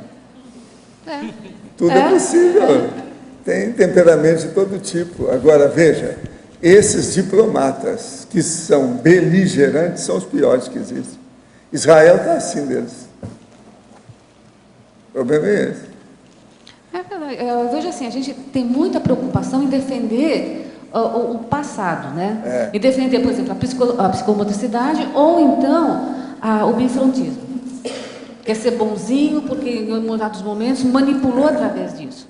E agora quer defender e quer continuar. Lá em Hollywood tinha um amigo meu que me falava, Valdo, ser ator ou ser atriz é a profissão mais fácil que tem. Então pensem, qualquer um pode ser um grande diplomata que é um facínora, que é um homicida. É ator. Então, ser ator, ele tinha razão. Eu também acho. Uma das profissões mais fáceis da gente, sabe, desenvolver é a de ator. É o acting. É mostrar alguma coisa que você faz. Por exemplo, você pode pegar qualquer pessoa que ela é um ator na hora que ela está desempenhando alguma coisa. Põe ela desempenhando ela mesma. É ator. E não erra, que ela está fazendo o que ela é. Vocês estão entendendo? Então, o processo, por exemplo, um diplomata ser beligerante, ser mais da linha dura do militar do que o general. Isso é possível. Então, vamos pensar nisso. O processo é intenção. Aqui você, na frase enfática, você fala que a conduta tem início na pensenidade. Sim. É lógico, isso é lógico que é. Mas, por exemplo, no teu caso, na tua teática, em termos tanto de pensenidade como botar para a parte externa, você, da pensenidade para suas ações externas, como que é a tua conduta desarmada teatricamente? Antes já perguntaram mais ou menos alguma coisa assim, né, aqui, mas perguntando eu nesse procuro ficar mais sentido. quieta, eu procuro ficar observando mais, eu procuro ser menos impetuosa. Agora, tem outra coisa também que eu pergunto muito, né, para mim mesma. Por que eu penso isso? Por que eu acho isso? E eu gosto muito de escancarar para mim mesma o que eu sinto. Sabe? Por que eu sinto determinada coisa? Até onde isso daqui está mascarando algum outro traço que está lá no meio. Então, eu faço essas coisas, eu faço assim, constante comigo. Porque se eu não for desperto nessa vida, na outra eu tenho que ser, de qualquer jeito. Então não dá para escapar mais, né? Eu também não quero, por exemplo, chegar a uma condição de intermissivista, e eu fiz enciclopédia e depois, da pessoa transmigrar, porque só fez besteira. Eu acho que é sério, professor, eu acho que a gente está vivendo uma CX bem... Não é o seu caso, não. Não é o seu caso. Eu cheguei quase, mas parece que estou fora. Porque eu acho que é possível, se a gente fizer muita besteira, com todo o conhecimento que a gente tem, ou então muita omissão deficitária, quem sabe... O erro nosso é pior do que uma pessoa que não conhece.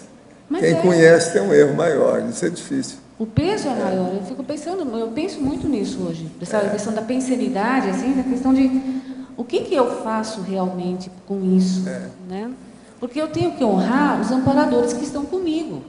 Eu acho que eles são melhores agora do que eram um tempo atrás, eles mudaram, entende? E isso me chama muita atenção. Mas eu acho que não vai acontecer nada com você também, não. Quando você chegar lá, eles vão falar, Zilda! Zilda! Não, mas vai se sentir bem com isso. Não, mas é sério, a responsabilidade eu penso muito nisso. Eu penso muito nisso. Eu penso que a gente tem que honrar cada fio de cabelo com os amparadores que a gente tem, sabe? Não toda essa equipe que está aí, que a gente nem sabe quem é, porque a assistência que nós recebemos é muito grande e nós não temos noção da assistência que nós recebemos. Sabe? Que mantém o nosso lossomo, que mantém a nossa vida, o que mantém a nossa rigidez, os nossos pensenes, sabe? A Zilda tem muita experiência das coisas lá. Em São Paulo não é fácil, né? Ela está no front da batalha.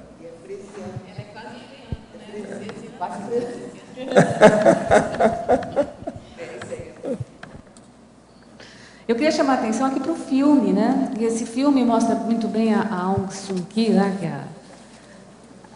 agora não sei se ela é embaixadora, como é que ela está lá na Birmânia, a questão da força presencial. Ela passa por todo o exército só com a mão, assim. É muito legal o jeito dela. E ela aguentou, né? Assim, ela venceu a pressão da força pela força moral. Ficou lá todo esse tempo presa no exílio e agora está conseguindo trazer a democracia para o país. Isso é um dado muito positivo. E ela é uma moça pequenininha, mas a força dela é incrível.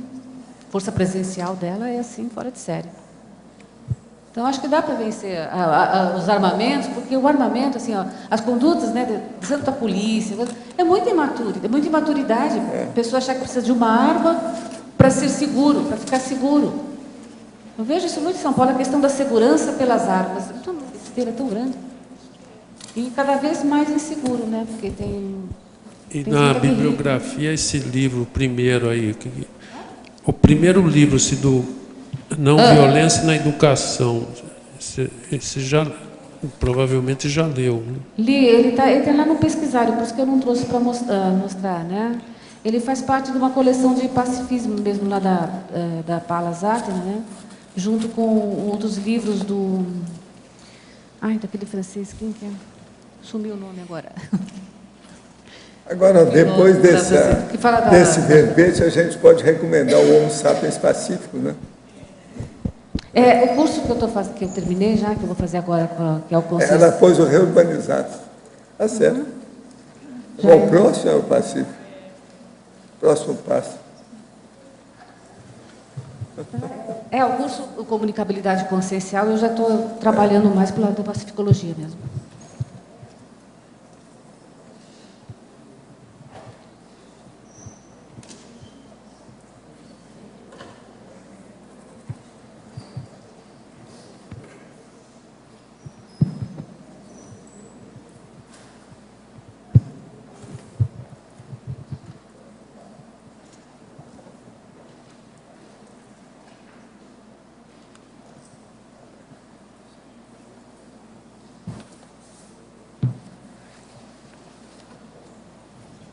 Gilda, só uma perguntinha. Você defendeu um outro verbete online, né? Qual foi o título dele que eu queria me...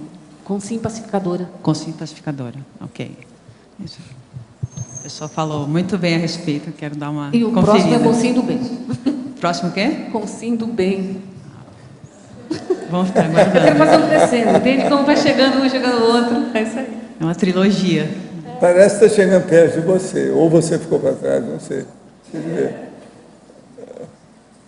Mas olha, eu espero mais os novos 100 com C verbetes, tá certo? Muito bom. Os nossos comerciais, por favor. Obrigado. Hoje tivemos 54 assinaturas no livro de presença, 22 perguntas presenciais, 10 perguntas online. Os recados de hoje. O João Paulo sobre o curso Consim Cobaia, a Patrícia sobre o curso Acolhimento, o Lindomar sobre a abertura da holoteca, o Marcelo sobre o Conselho dos 500 e a Sandra sobre os fundamentos da conviviologia. Boa tarde, eu venho falar em nome da Consus e do CEEC, do curso Consim Cobaia, do Conscienciograma mensal, que vai acontecer no próximo dia 2 de junho, vai ser no sábado da próxima semana. É um curso com 10 vagas, 3 campos de Consim Cobaia, e que a participação de todos é importante, porque o Consim Cobaia não é só a pessoa que está na técnica, mas todo mundo, porque existe a técnica do espelhamento que ocorre no curso. Então, o curso tem o valor de R$ 80, são, como eu falei, 10 vagas, as inscrições são aqui no CEEC. E maiores informações com qualquer voluntário da Consus ou na recepção do CEEC. Então, só repassando, o curso vai ser no dia 2 de junho, sábado, a partir das 3 horas. Obrigado. Boa tarde. Nós gostaríamos de convidar você ou qualquer pessoa interessada em conhecer os conceitos básicos da conscienciologia. Amanhã nós vamos ter o curso Acolhimento ao Intermissivista. É um curso sem pré-requisito, aberto a todas as pessoas. Se você tem algum parente, algum conhecido que tem curiosidade, quer conhecer o CAEC, as estruturas onde a gente pode fazer autopesquisa, está super convidado. Então, a gente vai fazer também as práticas energéticas. São 3 horas de curso, das 3 até às 6 horas da tarde, aqui no CAEC, e você pode fazer as inscrições na recepção. O valor do curso é R$ 30, e fica aí o convite para todas as pessoas que têm interesse ao conhecimento básico da Conscienciologia. Muito obrigada. Boa tarde a todos. A Holoteca convida todos os intermissivistas para fazer as suas pesquisas agora também durante a noite. Todos os sábados, das 18 às 21h30, a Holoteca está abrindo para que as pessoas que durante a semana não têm muito tempo para pesquisar, possam estar fazendo suas pesquisas durante o sábado à noite. Neste sábado nós teremos aula sobre o buquete e digitação com a professora Tatiana Pedroso, e logo após o trabalho com o acervo e também as pesquisas. Muito obrigado e até sábado. Boa tarde a todos. Conselho dos 500, democracia pura na Cognópolis Foz, exerça sua cidadania evolutiva. A Unicim, junto com a comissão do Conselho dos 500, vem convidar a todos os cognopolitas de Foz do Iguaçu e também os conselheiros de outras cidades que enviem assuntos que sejam de interesse para o debate na próxima reunião do Conselho dos 500.